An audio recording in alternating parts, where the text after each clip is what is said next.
Cuando yo estudiaba usábamos siglas como EGB, COU, y había cuestiones como la selectividad, esos exámenes terribles que había que pasar. Sin embargo, la educación ha evolucionado a un ritmo vertiginoso, hasta el punto de que gente que estamos algo ajenos a este mundo nos terminamos perdiendo, como yo.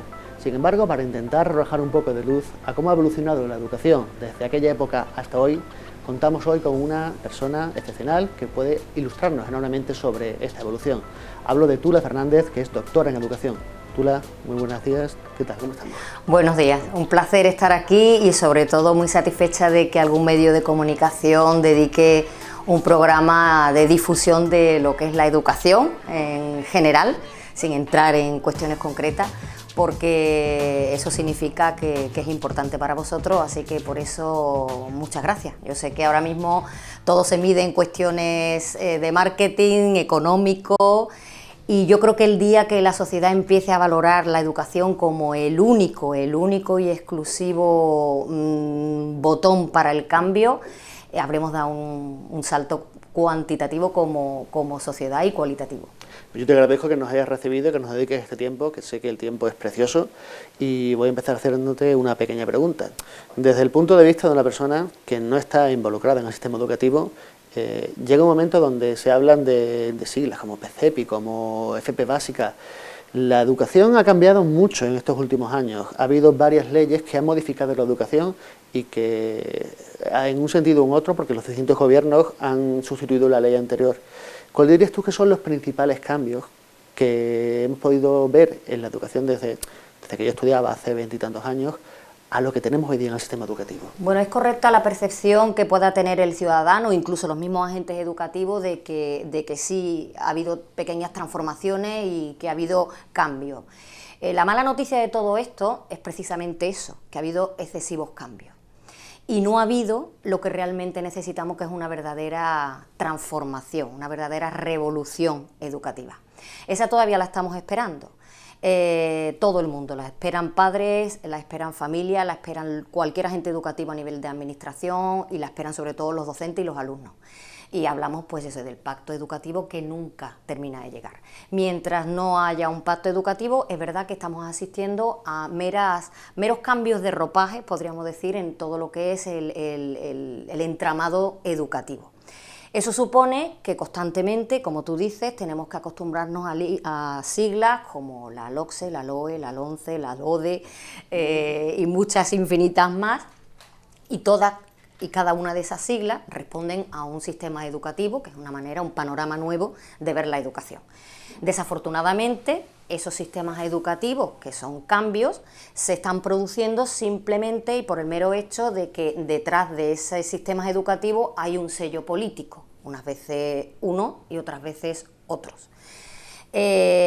Cuando el docente o el alumno, digo porque somos los más implicados en ello, nos metemos en un sistema educativo nuevo, eso supone un cambio y una adaptación. Por ejemplo, antiguamente se trabajaba por objetivos, no tan antiguamente, hace muy poco, ahora trabajamos por competencias. Es verdad que los sistemas educativos intentan dar una respuesta a la sociedad que tienen en ese momento. Es decir, es verdad que ahora, por ejemplo, la competencia que se busca en el ser humano, en la persona, es mucho más interesante que buscar objetivos. Y por eso el sistema educativo ahora trabaja por competencia.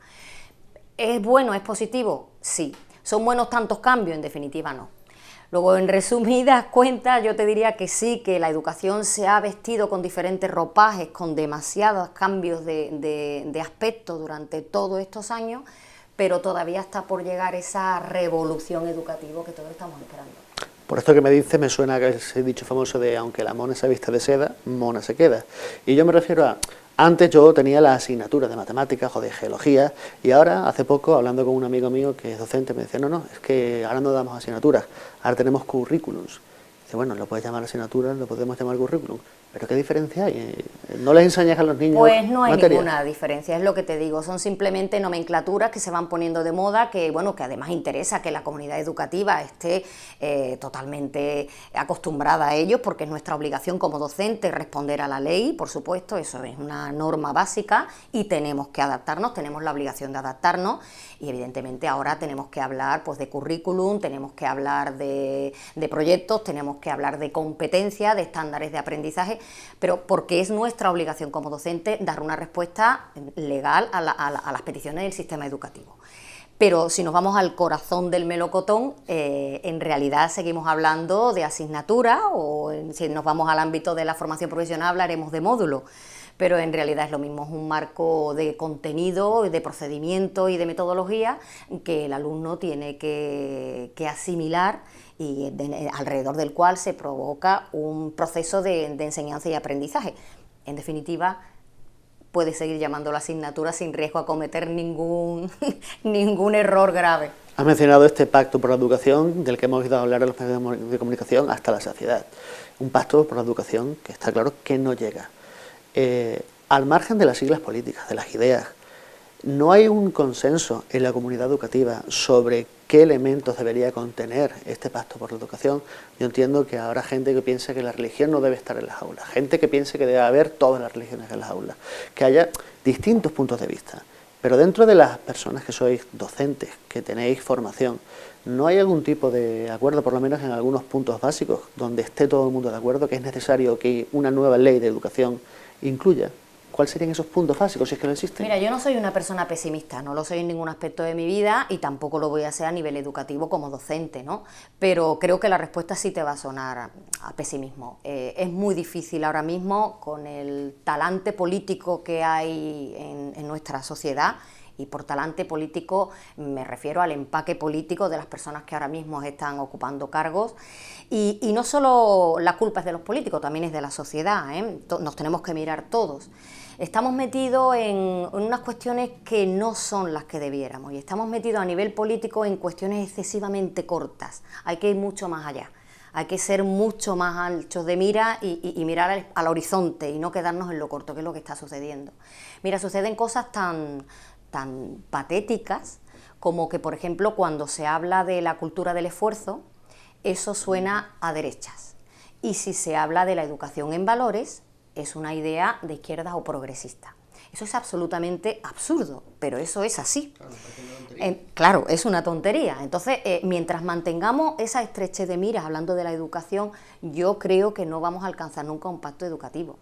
Cuando la sociedad esté lo suficientemente preparada, y yo creo que ya vamos por ese camino, como para que sea la misma sociedad la que le demande a nuestros políticos que se sienten de una vez, que se dejen de cuestiones superficiales y vayan a lo importante, yo creo que ese pacto educativo no se va a producir. La sociedad cada vez está más preparada, los docentes cada vez lo reclamamos más, pero es verdad que todavía se nos va la pelea y la crítica y la lucha en cuestiones que no son las que debiéramos, y ya te digo que responden a cuestiones más a corto plazo que no lo ambiciosos que debiéramos de ser.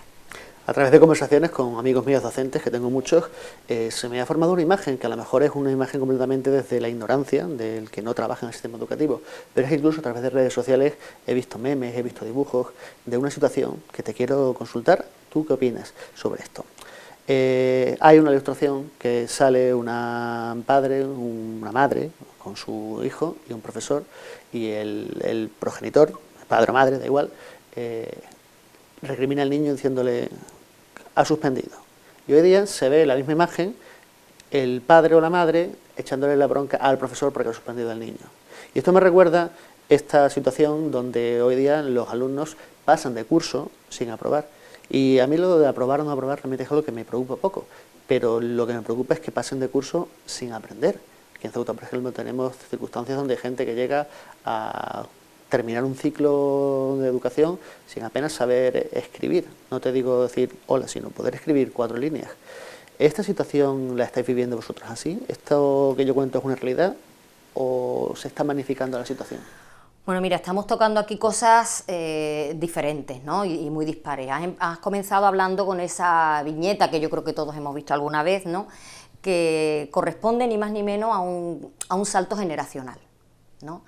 Evidentemente, la situación familiar y social que nosotros vivimos y de la que nosotros nos aprovechamos en el buen sentido de la palabra cuando tú y yo, no, personas de nuestra generación, estudiamos, es absolutamente diferente.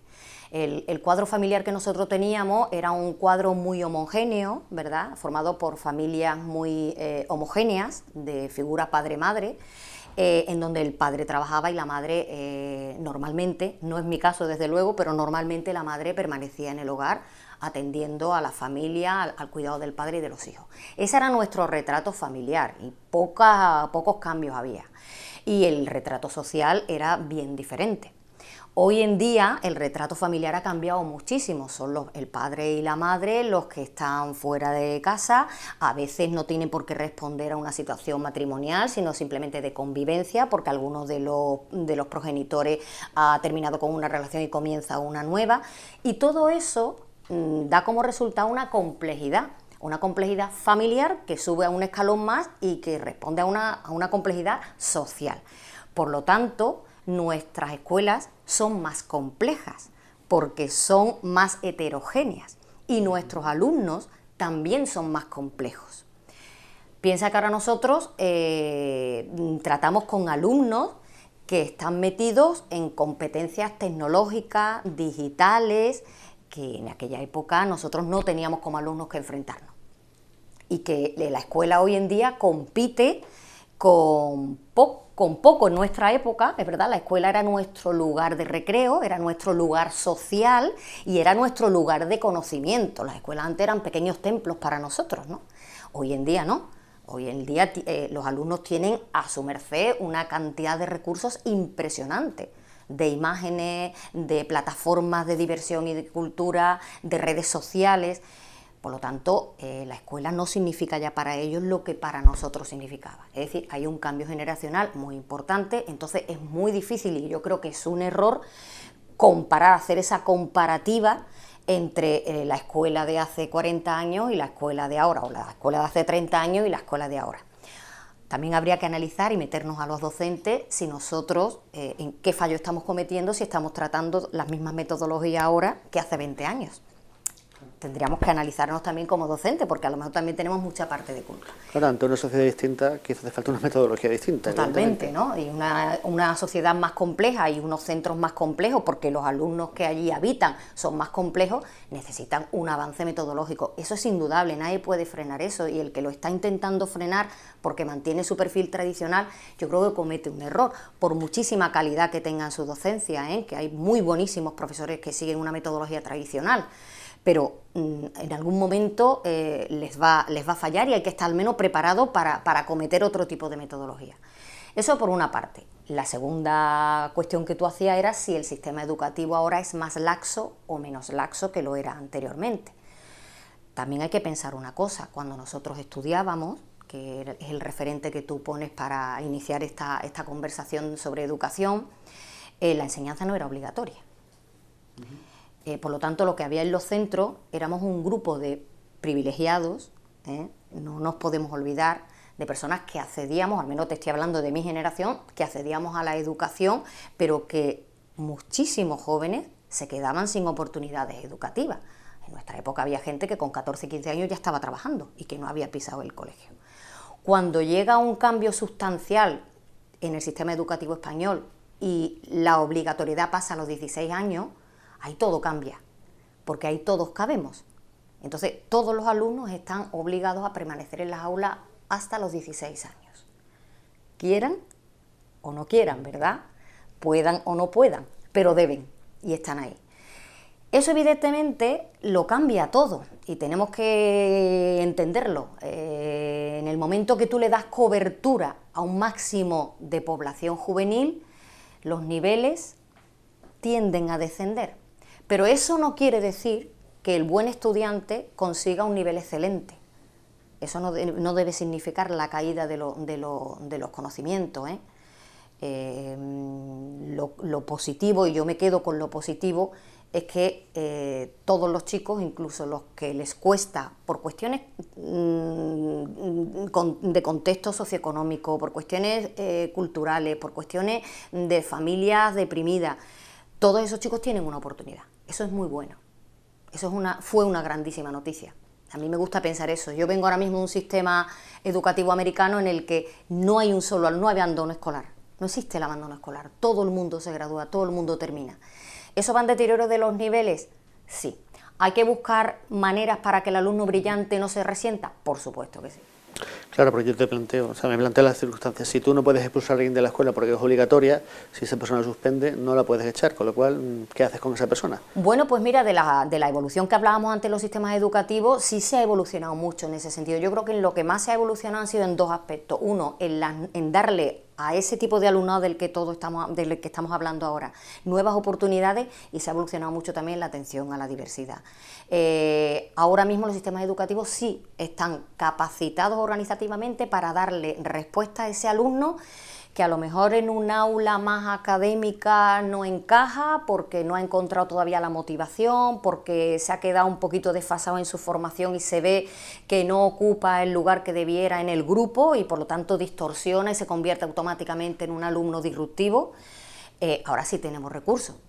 Por ejemplo, hay alumnos que se derivan y no tienen por qué estar terminando la secundaria obligatoria. Está la FP básica, que está teniendo un impulso muy, muy fuerte. Ahí sí que se está evolucionando muchísimo en la salida a la formación profesional. Luego sí que es verdad que los sistemas educativos han dado respuesta, a lo mejor no es la idónea y se puede mejorar muchísimo, porque evidentemente, por ejemplo, nos faltan plazas de formación básica, nos faltan plazas en grados medios, pero el organigrama está ahí. Ahora lo que hay es que invertir en recursos y mejorar lo que tenemos.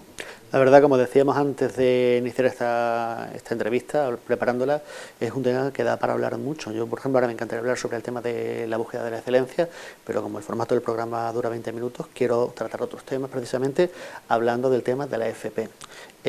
Hace muy pocos días asistíamos a una rueda de prensa que daban docentes de aquí del Siete Colinas, creo que era, sobre el módulo de edificación. Me parecía muy interesante que estaban haciendo un proyecto en clase para diseñar la escuela de arte, una hipotética escuela de arte, aunque no se vaya a construir de verdad esa escuela de arte, dándole la oportunidad a los alumnos de desarrollar un proyecto como se hace en la calle. Y me parece una cosa fascinante el hecho de que hoy día se está invirtiendo tanto en dotar a las personas de esas herramientas para luego acceder a la vida laboral. Yo recuerdo que cuando yo estudiaba te decían que, o no te lo decían, pero había ese concepto de que la gente que valía iba a la universidad y el que no iba a FP. Ese concepto yo creo que se ha quedado por completo obsoleto, ¿verdad? No, por completo no. Todavía quedan vestigios de que el caché social, digamos, que da la universidad no lo da una formación profesional, y ahí desde luego que sí que tenemos que luchar contra eso. La formación profesional son unos estudios de éxito, eso es incuestionable, incuestionable. Y además la formación profesional ya lleva mucho tiempo aquí, pero ha venido ahora con más fuerza que nunca y viene para quedarse. Eso también es incuestionable. ¿Por qué? Pues porque faltan técnicos, y en España era uno de los países, junto con Italia y Grecia, y Turquía, que tenía el índice de alumnos matriculados en la universidad más alto de Europa, y sin embargo tenía una escasez enorme de técnicos. Ahora mismo la educación que se imparte en la formación profesional es de tremenda calidad, y tenemos una formación profesional, ya no en España, yo hablo de nuestra ciudad, excelente, con excelentes profesionales. Ha venido para quedarse y con fuerza. ¿Eso qué quiere decir? Bueno, porque cada vez más alumnos, y de hecho nosotros ya lo hemos comprobado, hemos estado ya haciendo comparativas de hace 2 años, el curso pasado y cómo ha crecido la matrícula en formación profesional. Pero esta tendencia va a seguir, va a seguir. Sin embargo, a nivel social, todavía hay que seguir haciendo una gran labor, bueno, de ese, no digo todo el mundo, ¿verdad?, pero todavía queda ese pequeño complejo familiar, ese cosquilleo que le entra a algunos padres cuando el alumno decide acudir a un ciclo superior, que cuidado, que son estudios superiores, no estamos hablando de cualquier cosa, y en vez de ir a la universidad. Yo creo que la sociedad tiene que evolucionar y darse cuenta de que son estudios valiosísimos. Sí, estoy de acuerdo contigo, porque precisamente yo estudié un ciclo superior hace unos pocos años y me encontraba una cosa muy curiosa en clase. En mi grupo éramos 4 personas que habíamos tenido estudios universitarios, que veníamos de la universidad, y sin embargo estábamos estudiando un ciclo de FB porque las opciones laborales que nos ofrecía eran muy superiores a los estudios universitarios que teníamos cada uno. Y creo que es una circunstancia que está dando cada vez más. Sí, sigue ocurriendo, y tenemos visitas de chicos que han terminado su grado y vienen a matricularse, a solicitar matrícula en los ciclos superiores, porque además es que hay trabajo, es decir, es es una realidad. Hay una gran demanda en el mercado laboral de técnicos especializados, y además si esa especialización viene acompañada con una formación integral del alumno, como es la que se está dando en la formación profesional, son alumnos que no abandonan ni mucho menos el conocimiento de su propia lengua, ni abandonan el estudio de un segundo idioma, ni abandonan una historia, unos conocimientos generales, pues mejor que mejor. Luego sí que se está dando casos de chicos que vuelven de la universidad para acometer estudios de ciclos superiores. Dices que la FP viene para quedarse, y para terminar el programa me gustaría hacerte una pequeña pregunta. Vamos a fantasear o imaginar que nos viajamos al futuro 5, 10, 15 años. ¿Qué crees que va a presentar la educación dentro de esos 10 o 15 años? Porque hoy día estamos hablando de este aprendizaje por proyectos, de esta dinámica en clase que huye del impartir materia y hacer examen, busca otros sistemas.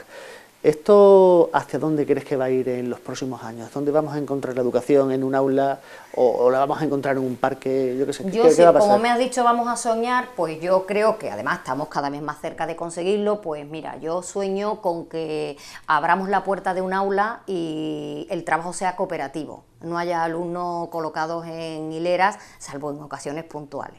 Luego, puestos a soñar, vamos a soñar también que se va a convertir ya en una norma lo que ya se está haciendo en muchos centros de nuestra ciudad, que es el trabajo por proyectos, el ser capaces, el profesor, de tocar diferentes materias a través de un objetivo definido y común, que es el proyecto al que quieren llegar. No sé si me das la posibilidad de soñar, pues me gustaría soñar también con un acceso. Además, yo creo que esto es una necesidad, un nuevo acceso a la función docente. Creo que uno de los errores tremendos que arrastra la educación ahora mismo es ese nefasto sistema de acceso a la función docente, donde no se mide ninguna capacidad profesional, ¿no? Simplemente a través de una cuestión de mera oposición. ¿Y examen y punto? Exactamente. Entonces yo creo que el acceso a la función docente puede mejorar muchísimo, muchísimo la calidad del propio docente, la motivación y el conocimiento de la realidad en la que se mete a trabajar, ¿no? Tula, vamos a terminar y te voy a hacer una pequeña pregunta. ¿Qué dirías tú que es lo peor que tiene nuestro sistema educativo actual y lo mejor? Uf, qué difícil, qué difícil. Sí. La verdad es que es muy difícil porque... Pero bueno, me quedo con el acceso a la función docente como lo peor y como lo que habría que cambiar de manera inmediata. Yo creo que eso puede suponer una verdadera revolución educativa, el que el acceso sea diferente, más vocacional, más tangible a la hora de los profesionales que se puedan acercar, pues a través de unas posibles prácticas en los centros, ese famoso MIR que todo el mundo habla. Yo creo que eso sí puede ser considerado como un factor verdaderamente transformador. Eso sí, me quedo con eso. ¿Y lo mejor de nuestro sistema educativo hoy día? Lo mejor, pues los alumnos, sin duda. Los alumnos que nos retan cada día, que cada vez son más complejos, que cada vez son más heterogéneos, que cada vez son más diversos, pero ellos son lo mejor del sistema educativo, sin duda. Tula, muchas gracias por este ratito de conversación. Sé que solo hemos dado una pequeña rascada muy superficial al barniz de la educación hoy día y que este tema merece muchas más entrevistas como esta. Espero que podamos hacerla en el futuro. Nosotros nos vamos a ir ya porque este programa tiene un formato que exige un tiempo y lo hemos agotado. Pero volveremos a partir de la semana que viene con más entrevistas. Esperemos que sean casi tan interesantes como esta. Y ya saben que, como siempre, pueden seguir al tanto de todo lo que ocurre en la actualidad de Ceuta a través de nuestros perfiles en las redes sociales, Facebook, Twitter e Instagram. Y por supuesto tienen una cita de lunes a viernes a las 9 de la noche con nuestro servicio informativo y con mi compañera Laura Ortiz. Ya saben que hemos presentado nuestro sistema de informativo más rápido, más directo, más eficaz desde este lunes. Espero que lo vean y que disfruten sabiendo todo lo que pasa en Ceuta. Tula, muchísimas gracias. Gracias a vosotros y gracias por interesaros de la educación. Por supuesto, y espero que ustedes hayan disfrutado del programa. Volveremos la semana que viene con más y mejor, si es que se puede. Chao.